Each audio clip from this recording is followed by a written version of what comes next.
Bueno, si les parece, entregamos. Bueno, muchas gracias a todos por estar acá. Estamos celebrando los primeros 10 títulos de una colección que nos tiene muy contentos y muy entusiasmados, que tienen muchos motivos para tenernos contentos y entusiasmados. Quiero mencionar uno de ellos, que es una colección coproducida, coeditada por dos áreas de dos institutos de nuestra Universidad Nacional de General Sarmiento, que son los Institutos del Desarrollo Humano y de Industria de la universidad. Nuestra universidad, muchos de ustedes lo conocen, es una universidad que organiza su actividad académica, de formación, de investigación, alrededor de la figura de institutos que se dedican al estudio de ciertos problemas en cuya consideración se cruzan diversas disciplinas de una manera, me parece a mí, bastante poco convencional.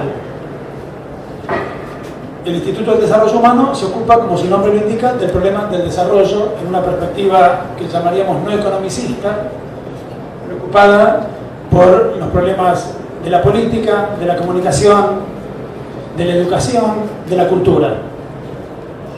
El Instituto de Industrias tiene como una de sus principales preocupaciones la cuestión de la economía industrial y, para lo que nos importa hoy, de la economía política.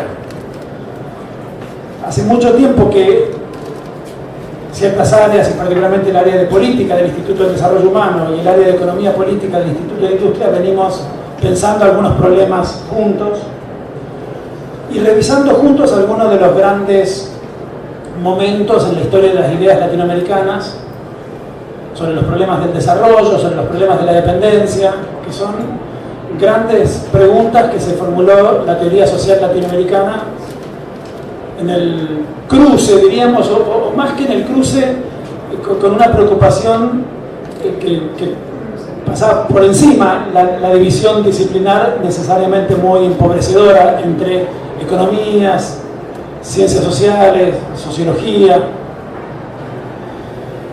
Y advertimos, pensando en estas cosas, dos cosas. Una que comentábamos recién en la presentación que hizo nuestro amigo Guillermo David en el stand de la Red de Editoriales Universitarias Nacionales, de una colección sobre estudios brasileños que edita nuestra universidad.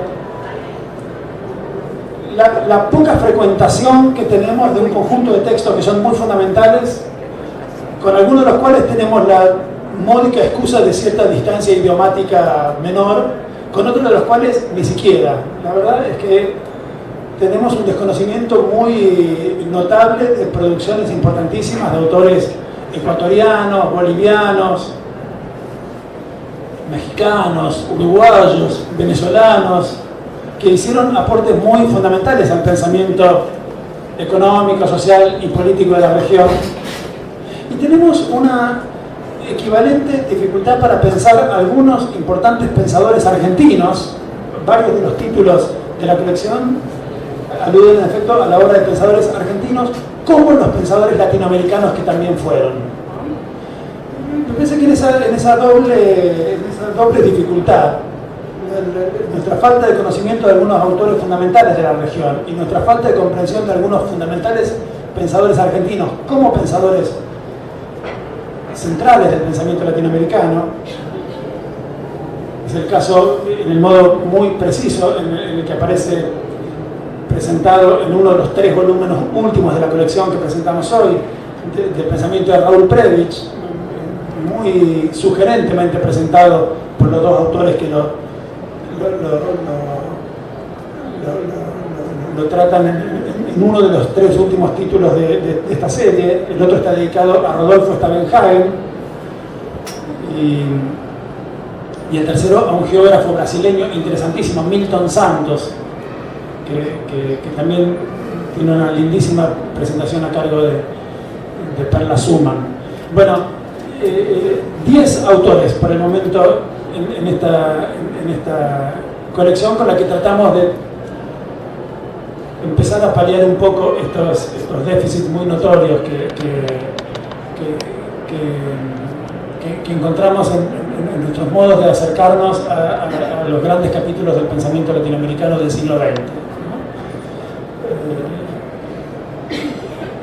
Para presentar la colección, contamos aquí en la mesa con, bueno, quiero decir una tontería más. Jorgelina, autora del libro sobre Stavenhagen. Quiero señalar el trabajo muy importante, porque la colección tiene una gran armonía interna, yo diría una gran coherencia, una gran consistencia que a mí me gusta mucho. Se trata de trabajos muy sutiles y muy expertos, pero al mismo tiempo que se proponen acercar a algunos autores a un público amplio, no necesariamente experto. Y eso es posible porque parece que hay un trabajo muy sistemático de un comité editorial y dos directores de la colección de ambos institutos que ya mencioné, Nuria Jakovsky del Instituto de Desarrollo Humano, Juan Fall del Instituto de Industria, que son acompañados en su tarea por Gabriela Suffi, Daniela Perrota, Arnaldo Ludueña, que integran el comité editorial de la colección, que parece que viene haciendo el interesantísimo trabajo de garantizarnos libritos de una homogénea y muy alta calidad, ¿no? María Pía López participa en la colección con uno de sus primeros títulos, un precioso trabajo sobre un autor que conoce muy bien y sobre el que ha escrito ya otros trabajos de mayor aliento, José Carlos Mariátegui. Y le hemos pedido a Horacio González, que también participa en la colección con un precioso trabajo sobre Manuel Ugarte, que pueda hacer una presentación general de la colección y una consideración general sobre el pensamiento social latinoamericano. De modo que le pido a Pía una pequeña presentación y tal como esto fue anunciado, se trata de una conferencia de Horacio.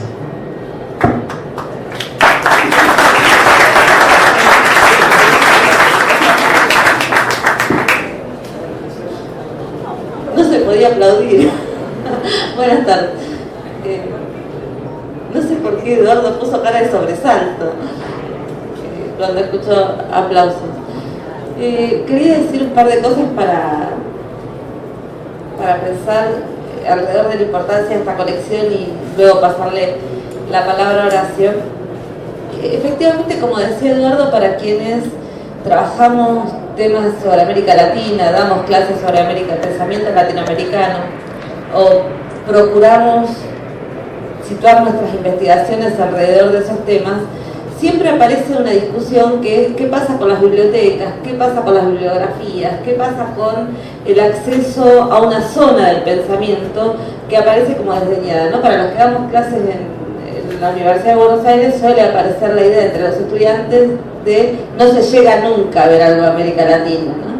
Vemos toda la sociología, las teorías sociales y los pensamientos sin llegar a algo que podamos llamar, salvo en las materias optativas, que tenga que ver con América Latina. Y eso genera como una especie de demanda, de ansiedad y de falsas resoluciones, ¿no? Una de las falsas resoluciones que creo que aparecen a veces es pensar que hay algo que pueda funcionar como identidad en relación a eso, y que entonces pudiéramos recortar una zona del pensamiento y asignarle una especificidad casi exótica a esa zona. A mí me parece que esta colección, y por eso es fundamental además que esté Horacio a cargo de la conferencia de presentación de ella, tiene más otra idea, que es que cada vez que pone el nombre América Latina, lo pone con dos condiciones, que es por un lado pensarlo en su carácter problemático, ¿no? No hay una identidad, no hay una esencia, no hay algo que podamos decir, sino que en todo caso hay un recorte que nos permite situar un conjunto de investigaciones y pensamientos alrededor de eso, pero que ahí no hay nada que esté dado. Y cuando digo nada que esté dado, no hay ni siquiera ninguna presunción de una opresión de 5 siglos igual, ni de una bondad a rescatar entre cuando se rasgan las zonas de las civilizatorias. Bueno, digo, recuperar esa idea de que hay algo problemático en el mismo nombre, en la misma constitución del conocimiento, en la misma constitución de las bibliotecas, me parece que es algo que está presente y que tenemos que reconocer en la misma selección de los autores sobre los cuales se plantean estos recorridos bibliográficos y biográficos, estos ensayos que componen la colección. Y por otro lado, decía, por un lado recuperar esta idea de que cada vez que decimos América Latina ponemos en juego un problema y no otra cosa que un problema. Y por otro lado, que lo otro que ponemos en juego es una perspectiva crítica. Y una perspectiva crítica en el sentido de la pregunta que abre respecto de las ciencias sociales, respecto de las teorías sociales, que en general los que venimos del ámbito de las ciencias sociales y humanas sabemos que el canon de esas ciencias sociales está construido desde las propias usinas de pensamiento europeo y más tarde norteamericanos. ¿Qué significa para esa formación desde las ciencias sociales y humanas pensar desde América Latina?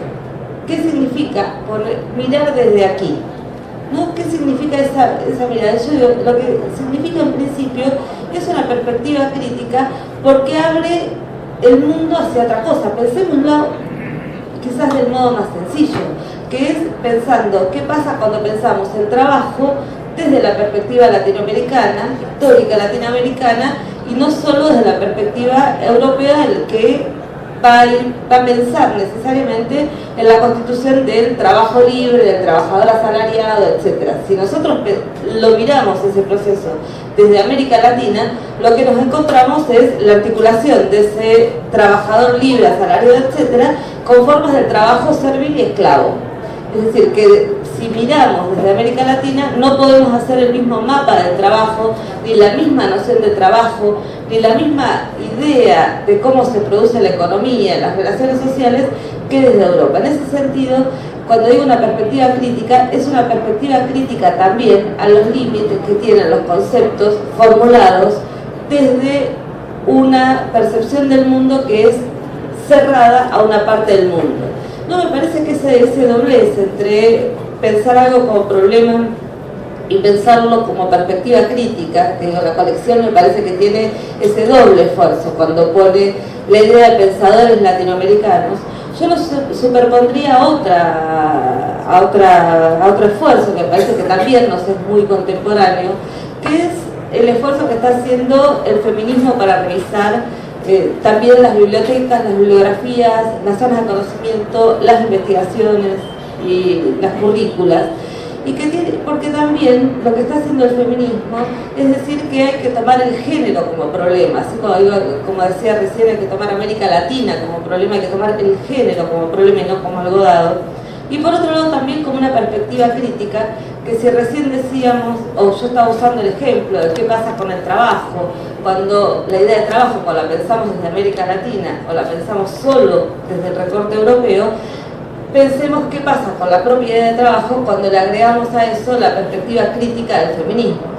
Entonces, si a esa articulación que señalábamos entre trabajo asalariado y formas de trabajo servil o esclavista, que se abría cuando pensábamos en un escenario más global, hay que agregarle el otro trabajo no pago o el otro trabajo impago de la reproducción y los cuidados, ¿no? La reproducción doméstica y los cuidados. Entonces digo, superponer esa doble estrategia que es construir problemas y perspectivas críticas y pensarlos en esa deslocalización geográfica y genérica, ¿no? Me parece que eso está en el fondo del esfuerzo crítico de estos libros. Y al mismo tiempo que se sitúan esos esfuerzos en un contexto muy particular, ¿no? En un contexto donde el tipo de ofensiva que están atravesando, padeciendo, de cierto modo, las sociedades latinoamericanas, es una ofensiva muy destructiva, ¿no? Donde hay formas de la reacción que son devastadoras y que tienden a producir nuevas situaciones de catástrofe social, ¿no? A mí me parece que no podemos pensar, o yo, no sé si todos podemos pensar lo que queramos, yo no puedo pensar en poner la idea de pensadores latinoamericanos, libros que de algún modo construyen esa biblioteca, construyen esas preocupaciones, sin decir que estamos en un contexto que está signado por la situación brasileña. de que estamos en un contexto que, como digo, está asignado por la situación brasileña, está asignado por una experiencia política que va desde la destitución de Dilma Rousseff al asesinato de Marielle Franco y a la prisión de Lula da Silva. Y que esos tres hechos, digo, la destitución de Dilma, el asesinato de Marielle y la prisión de Lula, significan una línea de continuidad, y esa línea de continuidad es la de la producción de un retorno, de una afirmación, digamos, de un énfasis a lo que tienen las sociedades latinoamericanas de mayor herencia respecto al orden colonial, ¿no? Que es la lógica jerárquica, el disciplinamiento, una estructura de clases superpuesta a las lógicas, a la racialización, a las cuestiones étnicas y a un clasismo muy enfático, digamos. Bueno, todo eso se repone en Brasil de un modo muy abrupto y con estas formas de desconocimiento de la institucionalidad tradicional, y eso que pasa en Brasil le habla a América Latina. A Brasil nos habla a nosotros. Se puede recordar la frase de Marx, ¿no? A veces se está hablando de otro país, pero estamos hablando de este. Bueno, yo digo, Brasil nos habla a todos y a todas, y nos habla, me parece, esa reacción conservadora, y el fin, diría, que si Brasil es un extremo, no es el único, el fin de lo que fue lo que, para ponernos rápidamente de acuerdo, podríamos decir el respiro latinoamericano, ¿no? Es decir, no sabemos bien cómo nombrar las experiencias de gobernabilidad de la primera década del siglo XXI, pero seguramente fueron un respiro, un paréntesis respecto de la lógica más fuerte y fundamental del neoliberalismo, que es la de producir las vidas como vidas desechables, ¿no? De producir a una cantidad de contingentes de la población como contingentes de la población que pueden ser descartados, vidas sin mérito.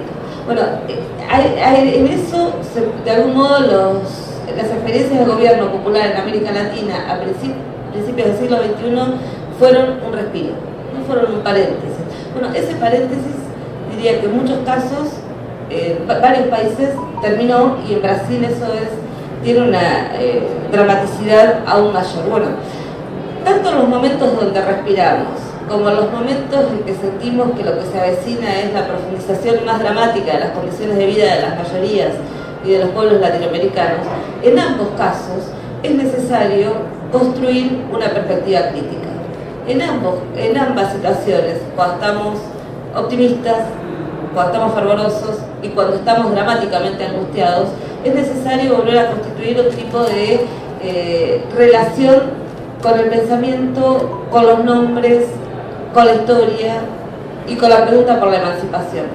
Dije todo esto para decir que era muy importante para nosotros que fuera Horacio el que presentara todo esto, porque me parece que si hay una obra en la que esta pregunta casi siempre agónica, ¿no?, de cómo pensamos las tradiciones teóricas y los saberes en relación al presente y a las urgencias del presente, esa pregunta siempre agónica es la pregunta que está en la obra de Horacio permanentemente, y también me parece que es una obra que se distancia, el modo de leer de Horacio se distancia radicalmente de cualquier tipo de esencialismo, es decir, escribe los textos más poderosos del ensayo argentino y del ensayo latinoamericano, pero al mismo tiempo jamás cediendo a un entusiasmo de identidad respecto de eso. Bueno, así que los dejo efectivamente con Horacio.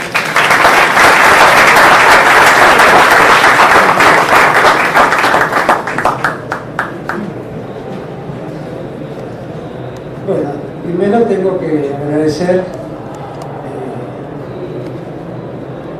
a este empeño editorial, a quienes lo hicieron,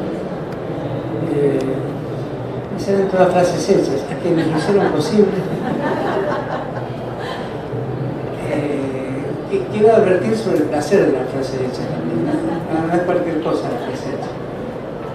Ayuda durante los 20 minutos de una exposición, seguro. y que lo haga una universidad pública tiene aún mayor significación, que asuma el desafío de una heterogeneidad tal que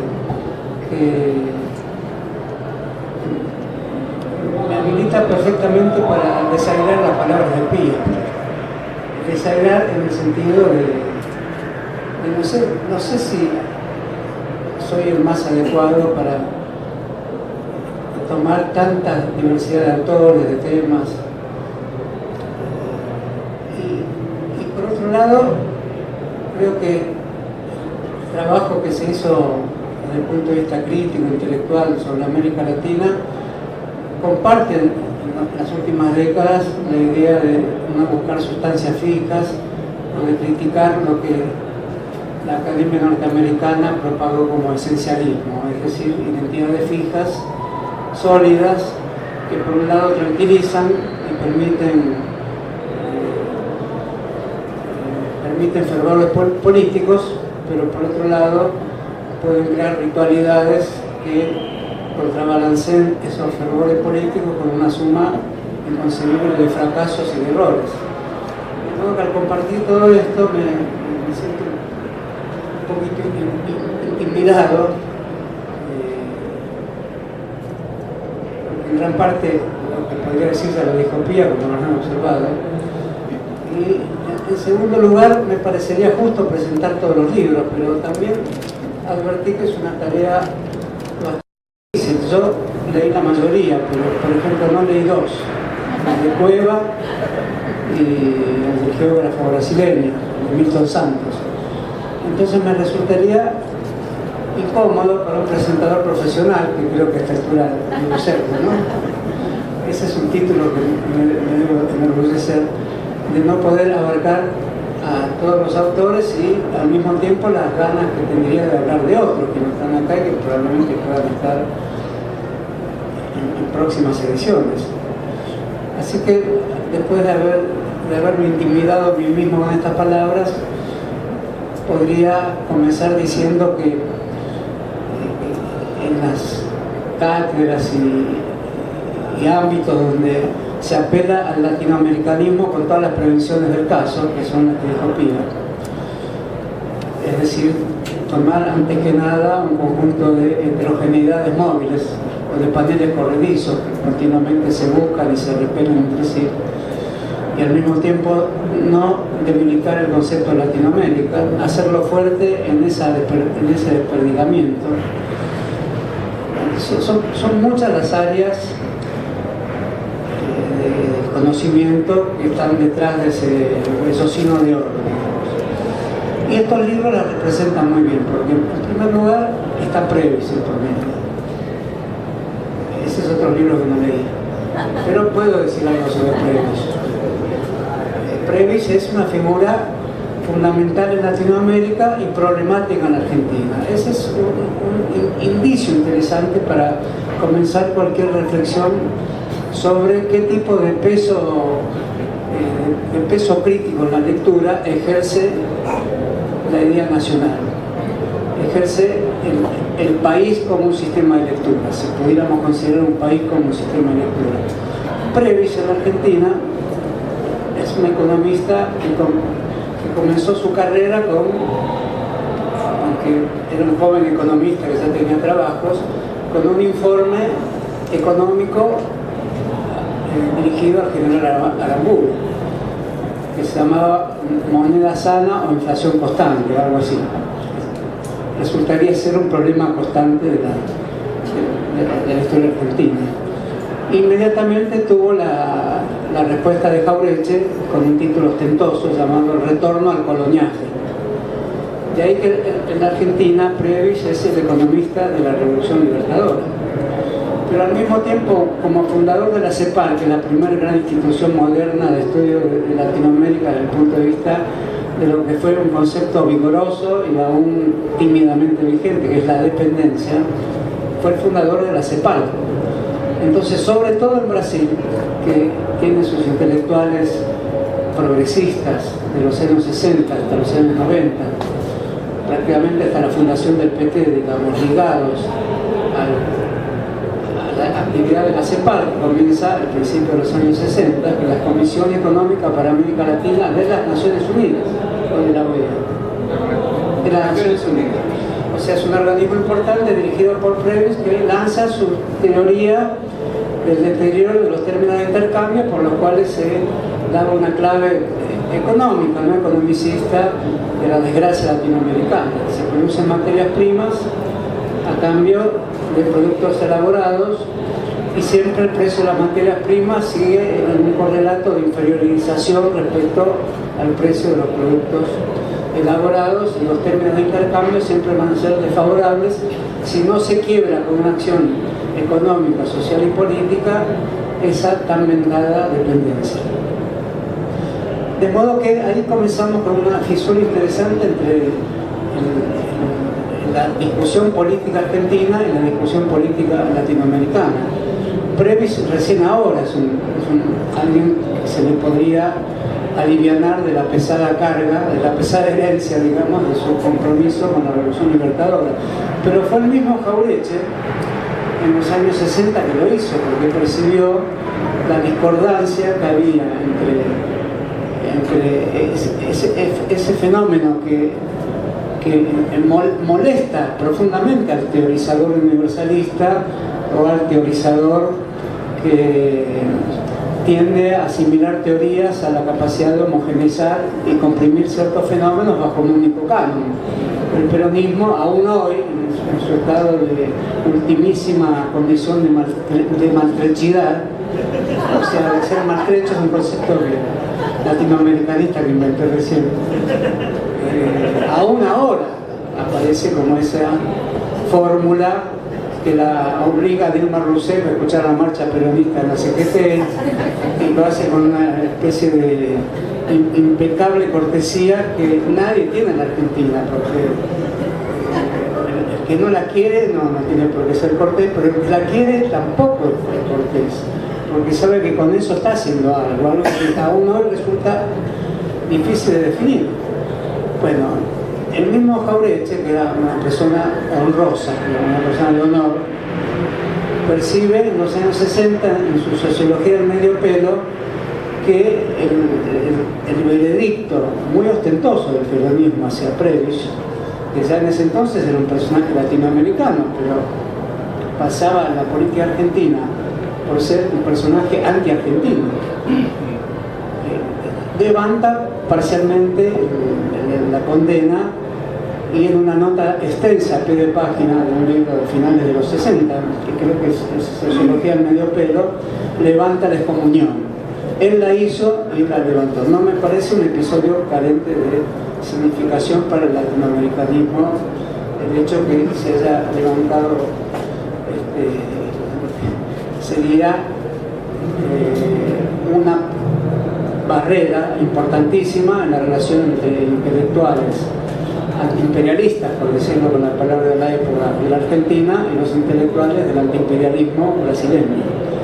Porque Previs deja una honda huella en instituciones fundadas en los años 60, la Claxo, que son instituciones universitarias o parauniversitarias, ambas existentes, sobre todo la Claxo, que tiene una fuerte actividad latinoamericana, y que recoge el legado de la CEPAL y la herencia del refinamiento de ese concepto primitivo que dio origen a tantos otros, que fue el deterioro de los términos de intercambio.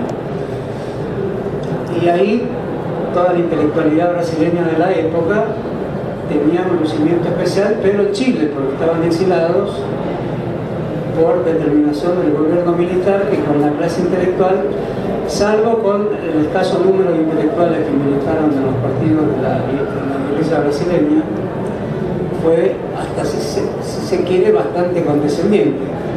Lanzó un acta institucional que les impidió enseñar en la universidad. Se diría que es grave o muy grave, pero en términos comparativos le permitió a muchos, a Fernando Enrique Cardoso, a Mauro Marini, a Francisco Befort, todos intelectuales de la CEPAL, digamos, hacer sus fuertes carreras académicas en Chile.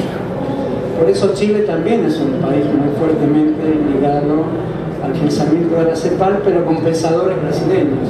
Y de ahí el vínculo entre el socialismo chileno y la tragedia de Salvador Allende y el pensamiento de la dependencia en Brasil, que a cargo de las personas que acabo de mencionar se toma la tarea de acentuar la gravedad que tiene la dependencia y de dar ciertos matices de izquierda, sobre todo Luis Mauro Marini, que tiene un libro, ¿no?, que le adosan a la teoría de la dependencia lecturas marxistas más exigentes. Por ejemplo, la de Rosa Luxemburgo. Esa lectura de Rosa Luxemburgo es muy importante para el cepalismo de izquierda, es decir, que le agrega a las tesis de Previs la necesidad de un partido, de un movimiento social, de una sociedad civil donde el proceso democrático se profundice cada vez más. Porque Rosa Luxemburgo había sido autora de un formidable libro llamado La acumulación capitalista de principios del siglo XX. Fue un libro admirado por todos sus enemigos. Esa es la consagración del escritor, digamos, la admiración sincera de sus enemigos, que era toda la socialdemocracia alemana. Esa era la socialdemocracia polaca. Sus enemigos eran ni más ni menos que los grandes intelectuales de la socialdemocracia, sobre todo Bernstein o Kautsky, porque la idea del colapso que tenía Rosa Luxemburgo, la idea del colapso del capitalismo, introducía en el marxismo, que tiene una cierta temporalidad más o menos ordenada, no tanto como para haberle impedido a Marx considerar fenómenos comunales como el que se daba en la Rusia precapitalista y con suma simpatía, lo cual introduce un problema que hasta hoy es de relevancia del marxismo, pero la idea de que había un colapso y que el capitalismo expulsaba esas sus leyes que había sido motivo del estudio de los 3 volúmenes del Capital. La formación del capital orgánico, en algún momento, si no recuerdo mal, no encuentra más espacio para desarrollarse. Ese espacio es territorial, ese espacio es económico, es también conceptual, y Rosa Luxemburgo encontraba las razones del colapso que nunca encontró Marx, porque siempre las fuerzas productivas iban a superar las relaciones de producción. Para ella en algún momento algo se agotaba, y de ahí el interés latinoamericanista, digamos, por la idea de que un desarrollo a la manera cepaliana merecía que alguien pensara en la catástrofe, en el abismo. Y precisamente Rosa Luxemburgo menciona las tierras de Latinoamérica como las últimas, que al ser incorporadas al proceso de la reproducción del capital, en algún momento tenían su punto de agotamiento. Esta consideración, por supuesto, puede sonar no ser parcial en la medida que no tiene en cuenta los medios de comunicación, esa nueva territorialidad digital simbólica que son los medios de comunicación. Pero es un libro realmente formidable, con el mismo nivel de teorización económica de Marx. Entonces, siendo así, el que más se anima a usar o a juntar a Rosa Luxemburgo a todo este aparato socialdemócrata de la CEPAL, le permite a Marini, que fue un personaje muy interesante de la vida intelectual de la izquierda brasileña, afiliado, creo, al Partido Comunista de Brasil, me parece, que era de la acentuación maoísta, le permite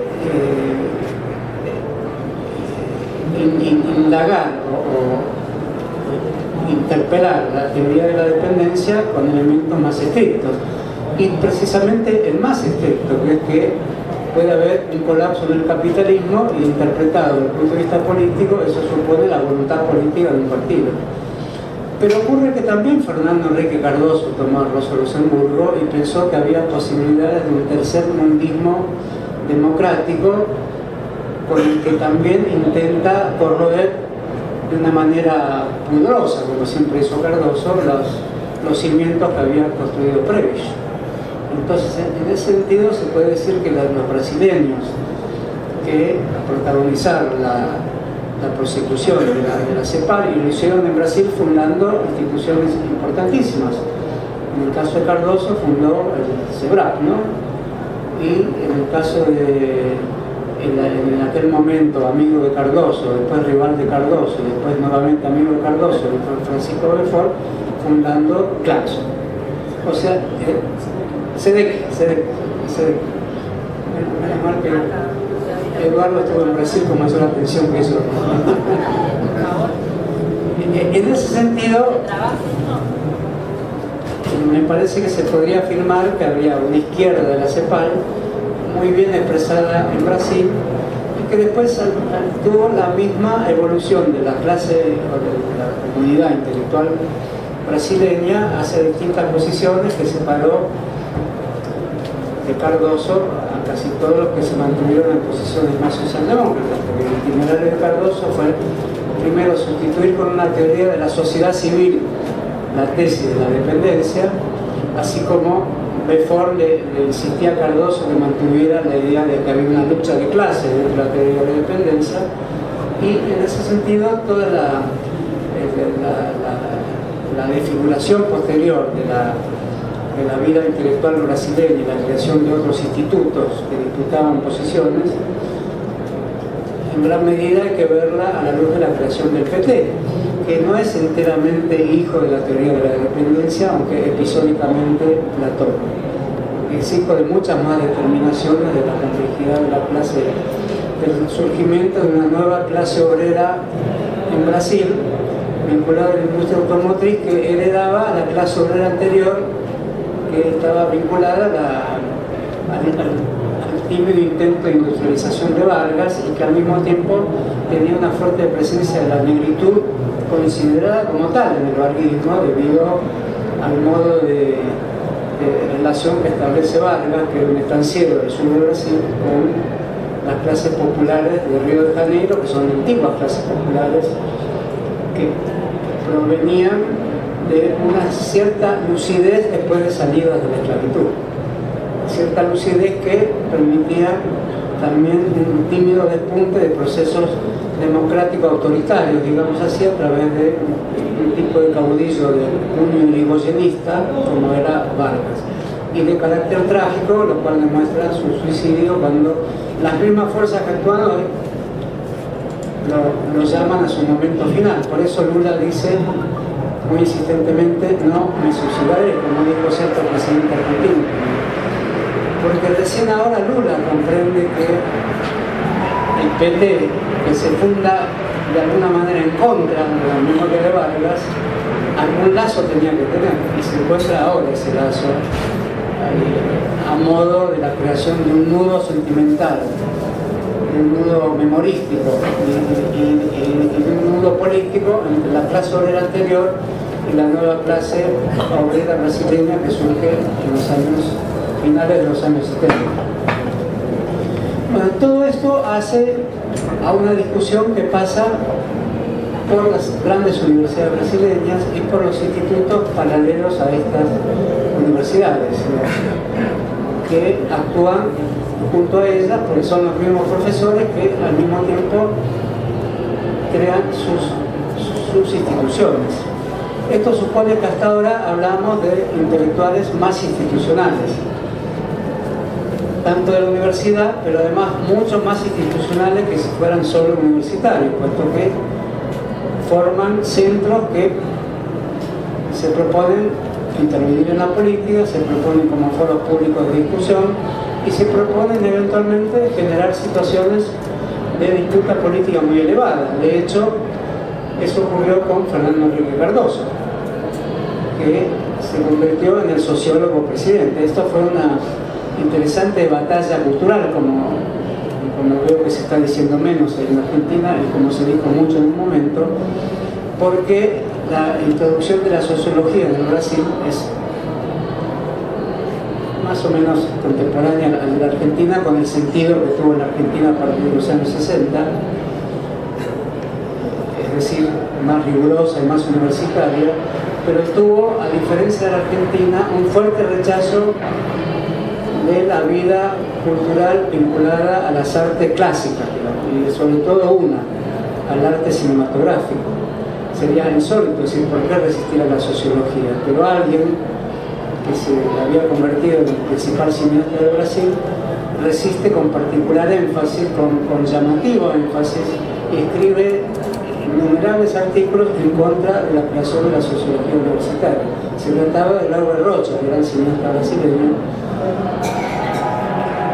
que protagoniza una historia que no se puede ignorar desde el punto de vista de cómo se crean las ciencias sociales en el Brasil, porque al mismo tiempo las acusa de estar financiadas por la Fundación Ford, lo cual era medianamente exacto, como en ciertas investigaciones que se hacen en el comienzo de la sociología argentina llamada científica, también es exacto decir que tenían un financiamiento de la Fundación Ford.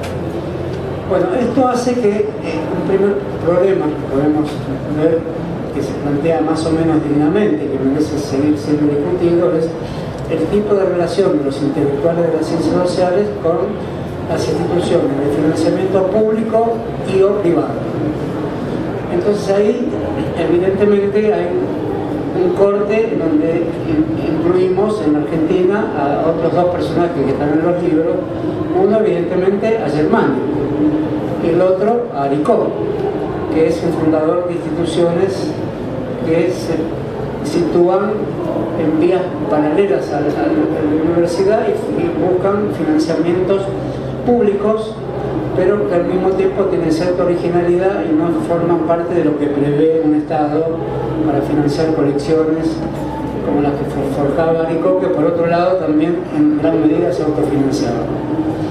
En el caso de Germani es muy interesante la situación que se produce, porque es alguien que es paralelo al instituto que se crea en Argentina financiado por una empresa, que cumple un papel, como ustedes recordarán, importantísimo, pues se trata del Instituto de Itela, que tiene un ámbito cultural y un ámbito sociológico.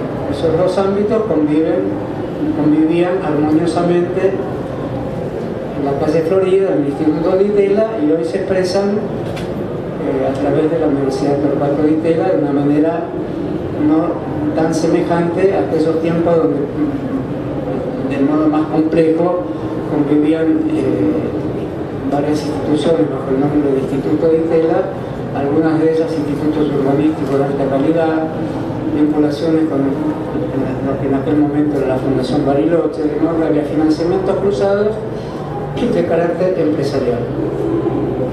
Germani es un inmigrante italiano, eso tiene ciertas consecuencias porque Germani nunca llegó a hablar enteramente el castellano. Era un personaje simpático, de un hablar, una locuacidad no muy amplia y muy teñida del italiano de Roma. Lógicamente hablaba el castellano más parecido al castellano que lo que Hernández prejuiciosamente llamó el papolitano en Martín Fierro. Había sido un joven militante socialista antifascista en Roma. Esa es la razón de su exilio en Argentina. Y es la razón por la cual trabajará en la editorial Abril, desde los Chivita. Chivita, Germani son apellidos judíos. Es decir, ahí hay otro índice que se agrega a la cuestión de la inmigración judía intelectual a la Argentina. Creadores de grandes editoriales, la editorial Abril, que se ve amenazada en los 70 y hoy es una de las fortísimas editoriales brasileñas partícipes del golpe contra Lula. Y en el caso de Germani se convierte en un joven ayudante de estadística de Rodolfo Tessera del Franco, el sociólogo del peronismo, que tenía el modelo alemán de la sociología del Estado, de la sociología del carácter nacional. De modo que hace una silenciosa carrera dentro de la editorial Abril, trabajando en la revista Idilio y escribiendo quizás a mi juicio es una parte importantísima de su obra, la respuesta a las lectoras, que revela el estado sentimental de la sociedad argentina de los años 40, las señoras que tenían el marido infiel, las chicas que tenían pendientes novios. El consultorio era psicoanalítico, de ahí sale la editorial Paidó. Sale la editorial Paidó con su énfasis en la psicología social. Y sale el psicoanálisis de masas. Por primera vez es un psicoanálisis de masas incorrecto, pero lo hace el chino Germani hasta que encuentra su destino como fundador. Y ahí se produce un tema fuerte, que es la atribución de la carrera de sociología fundada en el 58 de ser una sociología que superaba bajo el nombre de sociología científica todo lo que se había hecho bajo ese nombre en aquella época. Y tanta fuerza tuvo eso, y llamó la atención a tantos jóvenes estudiantes de la época, y que conjuntamente optaban con la sociología a otra forma de acción, que era la acción política, en muchos casos insurgente y bajo la forma armada.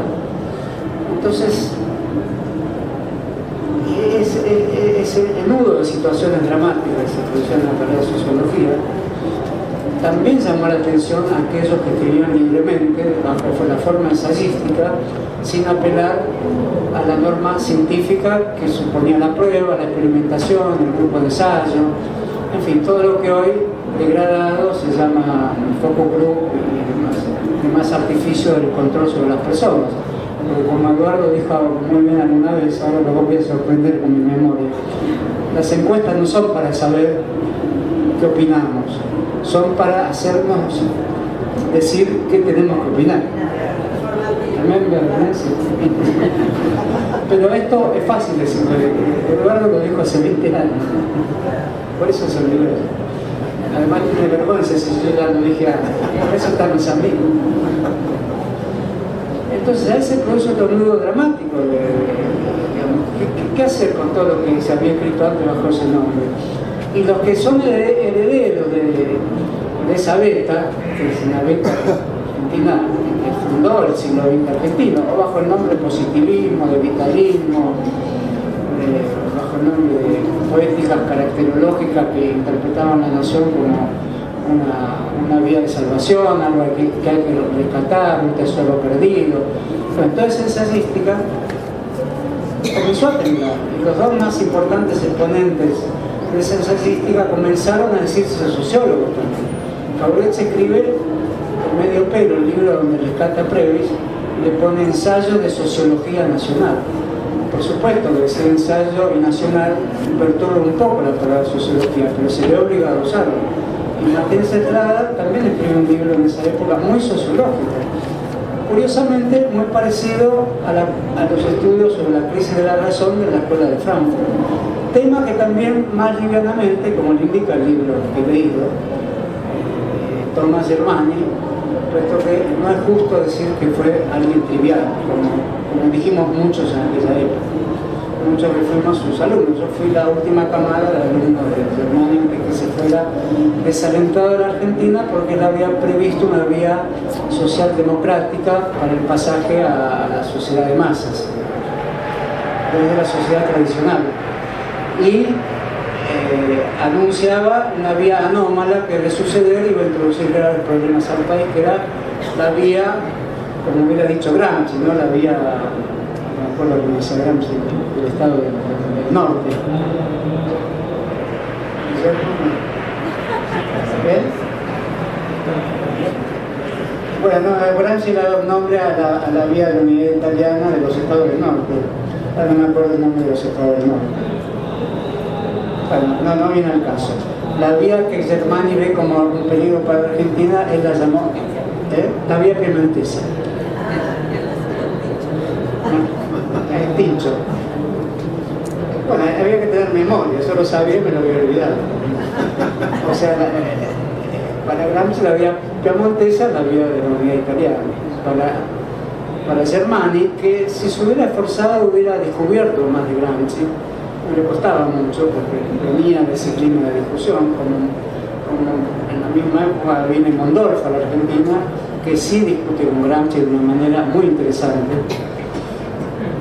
La vía nacional popular que prevé Germani iba a traer dolores de cabeza y después le agrega, haciendo su pensamiento más estrecho, ya cuando se exhibe en California, que había una inflación de demanda de la democracia que quizá la democracia no pudiese atender. Entonces de ahí surge una especie de pesimismo más refinado, que no hay por qué cuestionar, porque quizás sea la parte de la obra más interesante de Germani. Sus citas también eran atípicas para un sociólogo como él quería, científico, porque había un cierto toque de atención a cuestiones de la existencia popular, de la existencia obrera. De ahí sus citas de Simón Weil, que el otro día conversábamos con Pina, que lo hacían un personaje bastante atento a una amplitud de lecturas que los sociólogos que él educaba en la facultad posteriormente no tenían. Porque él era Simone Weil, en ese momento él era una autora fundamental, que lo es hoy también, respecto a la reflexión sobre las condiciones de opresión de la vida obrera y no solamente salariales, o sea, la estructura de humillación que tiene el trabajo en las fábricas, en el caso de ella, en un estudio formidable de la vida obrera en las fábricas Renault, en Francia. Bueno, un concepto importante de Saint-Germain es el obstáculo al desarrollo, es el tema del desarrollista clásico. Si el desarrollista clásico, pensemos en Rubén Frondizi, ve en ese obstáculo, un obstáculo fácil de vencer, protagonizado por los necios, por los tarados, por los peronistas, por los tercermundistas, por el marxismo, por los que no entienden el pluralismo, por los que no saben desligarse de la nefasta presencia de un caudillaje populista, en fin. No, Saint-Germain tiene más en cuenta que el tibio liberal que ve en ese obstáculo la presencia de la sinrazón, de la barbarie. Saint-Germain le dedicó bastante tiempo a reflexionar sobre el obstáculo al cambio. Eso puede dar a un pensamiento muy lineal y por lo tanto enojar muy fácilmente al que lo tiene diciendo estos son los obstaculizadores, que le pasa habitualmente, por ejemplo, como habla Macri, si no entiende nada, hacemos bien porque no entendemos lo que él cree que es entender. Entonces todos somos un obstáculo para él. En el caso de Saint-Germain era más complejo y ahí veo una cierta relación, por eso termina pesimista con Argentina también, ve que lo que llamó la vía nacional popular era algo que involucraba la tragedia y el empeño y las pasiones públicas colectivas de miles y miles de personas. Como no era un tonto, percibió claramente que su noción de obstáculo tenía que enrarecerlo también, a ponerla al compás de la rareza como obstáculo, de la escasez que tiene toda sociedad para ser comprendida por cualquier sociólogo, novelista o poeta. Y ahí entramos a un tema que nos conecta con el resto de Latinoamérica. Creo que el tema de obstáculo, el tema de la rareza de cada sociedad, a la altura de que cada una produce su propia fórmula de obstáculo para el que quiere o desarrollarlo, o llevarla a la felicidad pública, a la grandeza de la nación, o el Brasil potencia, consigna del PD con la que nunca estuve de acuerdo. Me parece que era una consigna errada. Hoy, de alguna manera, escuchando la Dilma, la recuerdo. O sea, hay algo que si tenemos la suerte de ver otro panorama en Latinoamérica, tendríamos que discutir con los compañeros del PT también. Pero esto nos llevaría a alargar mucho esta conferencia hasta terminar. Porque se hace en una conferencia y todo. El obstáculo es un tema fundamental, porque lo remito a la idea de atraso que, como nadie, desarrolló León Trotsky.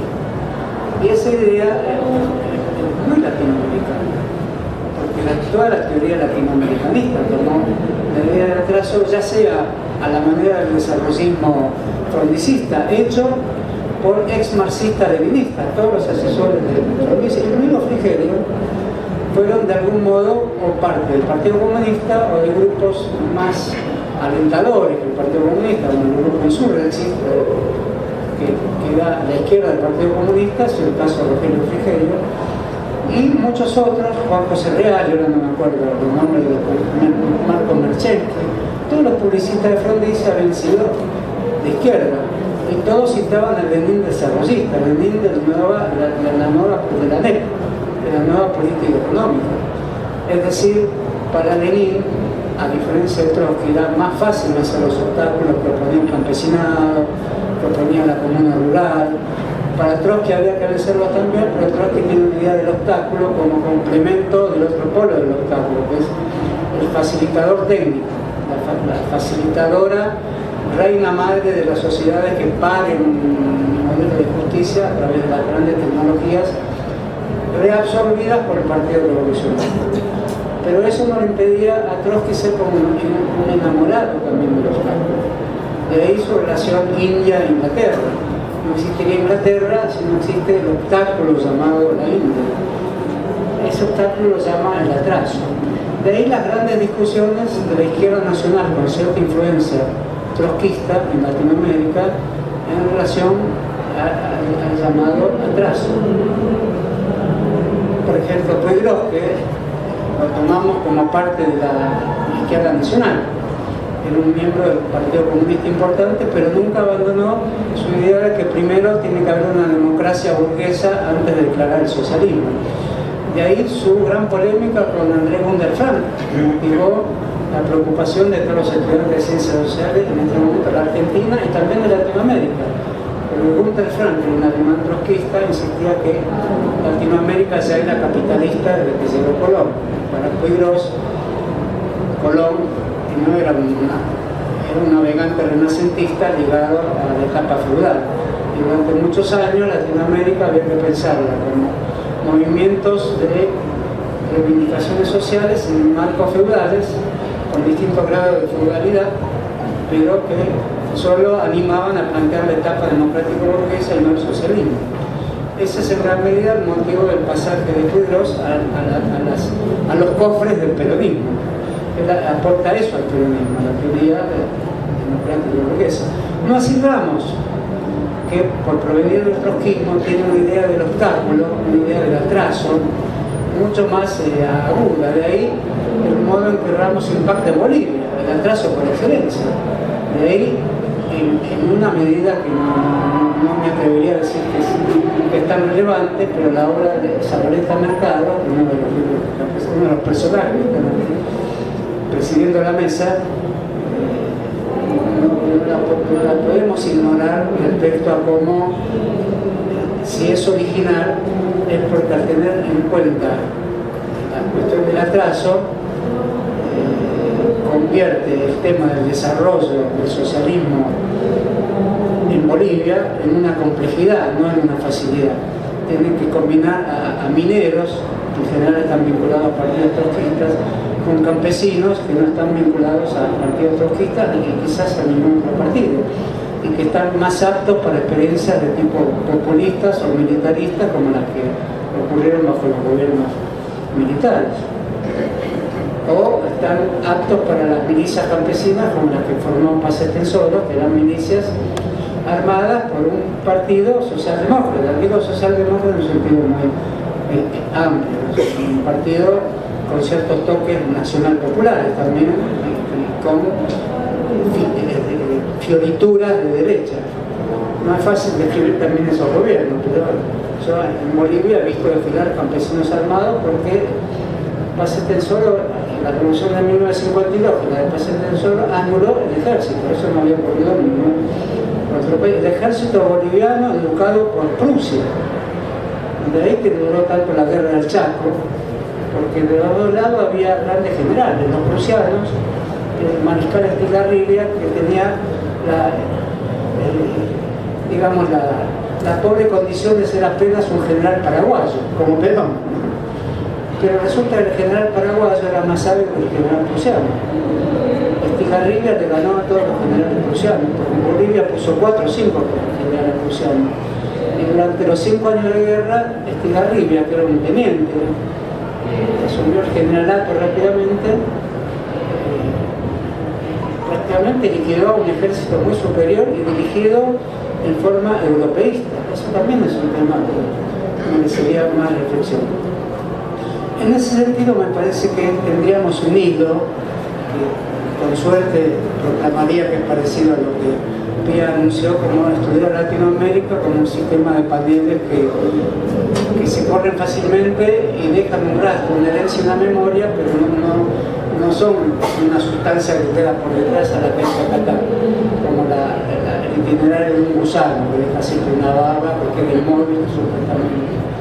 Entonces ahí sí tenemos una beta muy interesante, porque podemos pasear la idea del atraso como obstáculo que puede ser más o menos benevolente o más o menos respetable o más o menos integrable a un movimiento crítico, al movimiento de las fuerzas populares críticas, como formas de la memoria y como formas del legado de las antiguas luchas de esos pueblos, incluso con todo el rango de etnicidad y de multiculturalidad que haga falta. Entonces esa idea de atraso comienza a ser absolutamente necesaria para la idea de progreso, y la idea de progreso comienza a no ser nada si no incorpora la idea de atraso, y ambas no funcionarían si una suave dialéctica latinoamericanista no recubriera todo el conjunto. Algo así pasa en Mariátegui cuando define como indígenas o campesinos, según el modo en que actuaría de un sentido o de otro sentido esa gran marea que cubre el Perú y que proviene de viejos imperios, de viejas culturas y de viejas lenguas. Pongo a Mariátegui solamente de las tantas maneras que se pueden colocar a Mariátegui, porque ahí tenemos un tipo de intelectual muy diferente. Su formación en una especie de modernismo decadentista, su exilio en Roma, su amor por Sarmiento, su idea de que solo se entendía en Perú, a Perú yendo a Europa, lo contrario de Calabrini, que dice fui a Europa, es el continente frío, recién ahora entiendo la Argentina. Para Mariátegui, Europa era el continente cálido, ahí estaba Sorel, estaba maestros de Gramsci, Croce, de donde él toma todo. No lo conoce a Gramsci, pero es de algún modo alguien que tiene la Giovanni Gentile, que todo lo que debe Gramsci también. Uno fue para el fascismo, el otro fue para el Partido Comunista, pero son coaliciones que tienen una especie de línea interna secreta que la sigue uniendo de un modo perturbador. Si no vemos la perturbación de los contrarios, no estamos pensando de los contrarios que se tocan, no pensamos correctamente en Europa o en América Latina. Y así tenemos un conjunto de pensamientos. En Brasil mucho, de Gilberto Freire, el propio Arce Ribeiro, que se veía, por supuesto, que es el más argentinista de los brasileños.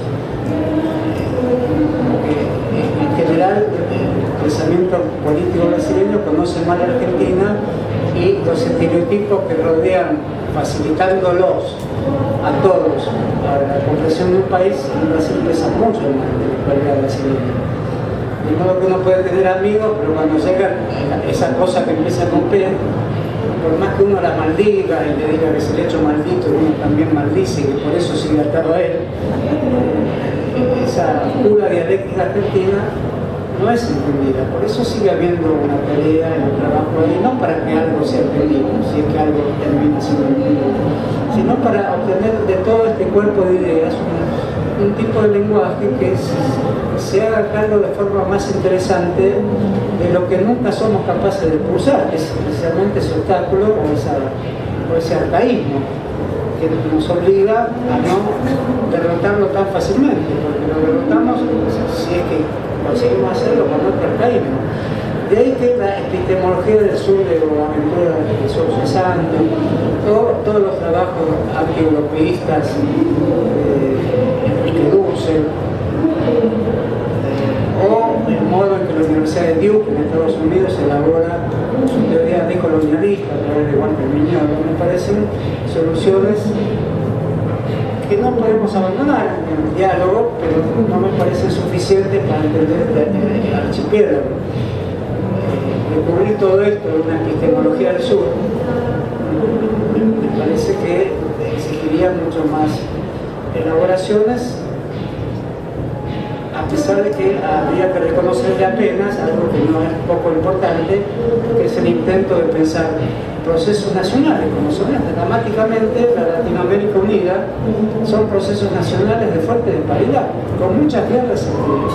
Esta que mencioné del Chaco fue una guerra muy cruel, con miles de muertos, que casi paraliza la vida política argentina. Uno de sus mediadores, no en vano, fue Perón, que aprendió bastante de esa guerra. Entonces ahí me parece que no se puede omitir los modos que se dieron los procesos nacionales, al mismo tiempo que si viéramos Latinoamérica como una suma de naciones dispares, nos equivocaríamos mucho, perderíamos la oscura vitalidad que tiene ese concepto.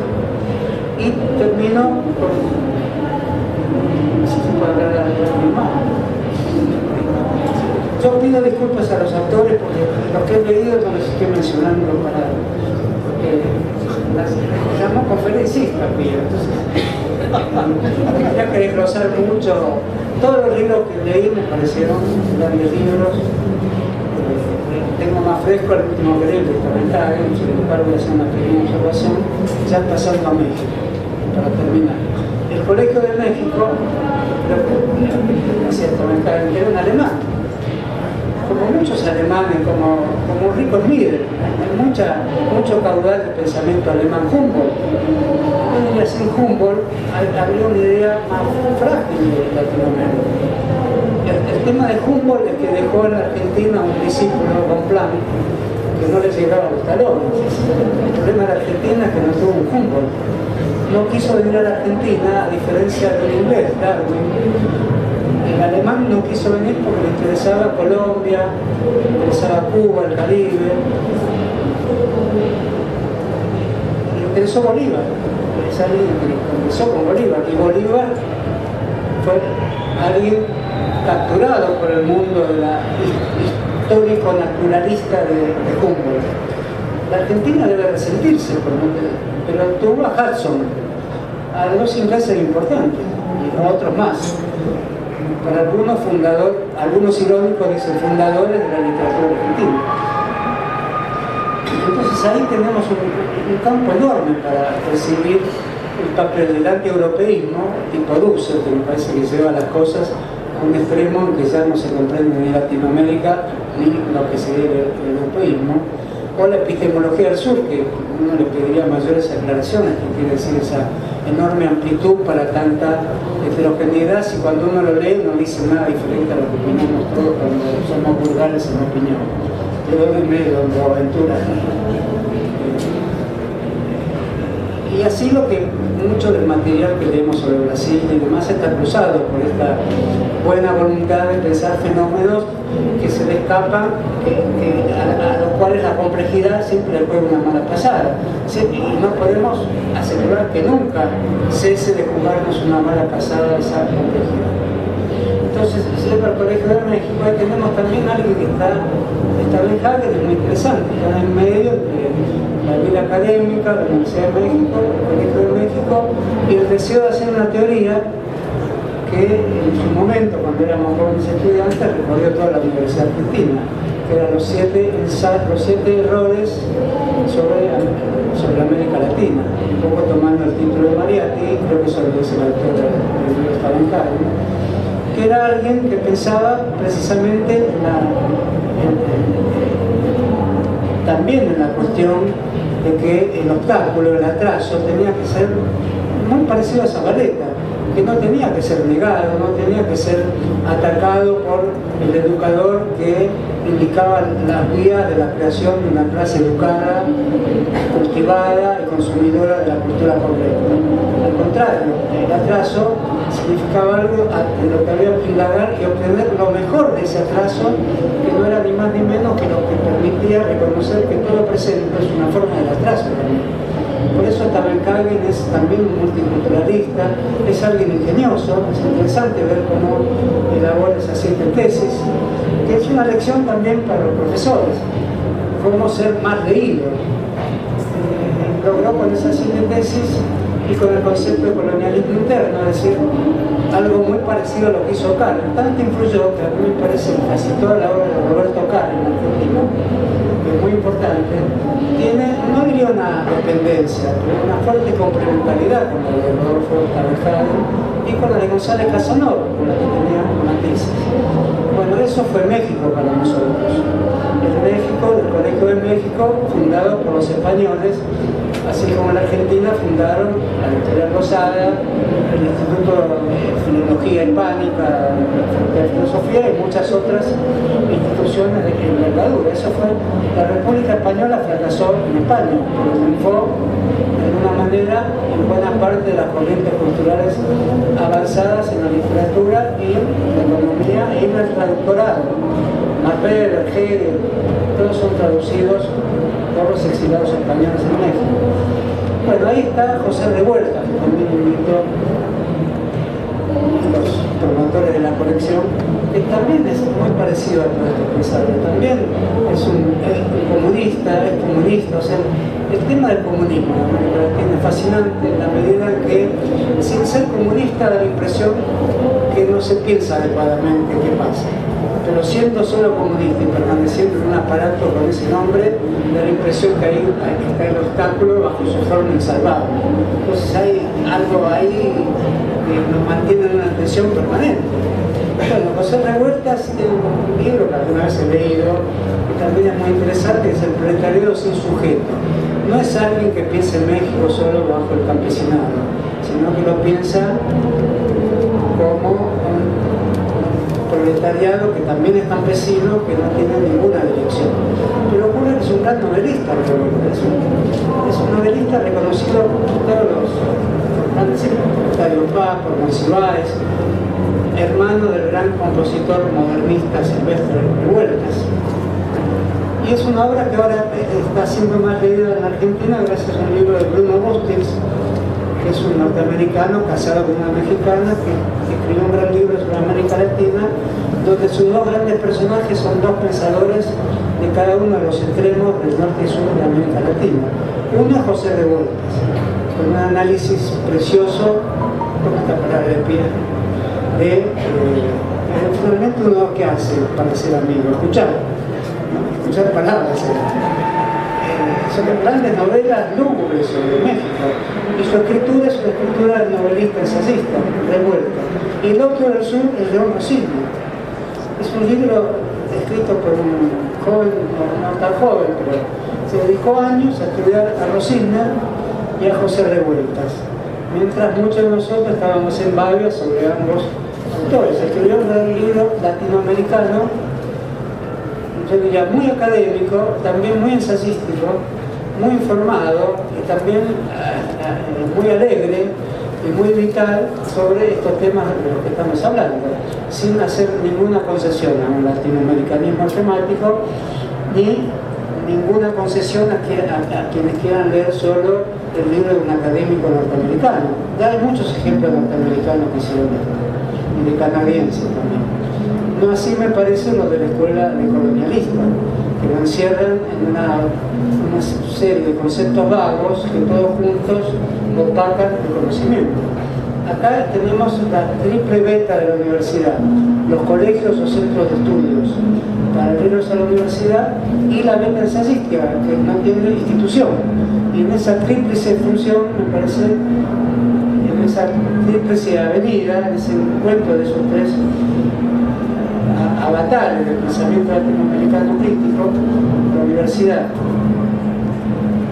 los institutos parauniversitarios, Flaxo, acá incluiría el CONICET con todos sus dilemas, dilema de financiamiento y dilema de pensamiento, de organización de un pensamiento eficaz también. Y la beta ensayística, todo eso tienen imanes sigilosos que nos conectan. Sería tan erróneo pensar que todo es lo mismo como no reconocer los imanes sigilosos que hay entre universidad, institutos paralelos a la universidad con distintos tipos de financiamiento, la relación entre ellos y la gran beta ensayística. Bajo ese rubro se han escrito los grandes ensayos. Puedo citar el de Leopoldo Sea, a mi juicio un poco insuficiente, pero que es la base de la que podemos obtener el pensamiento de José Revueltas también.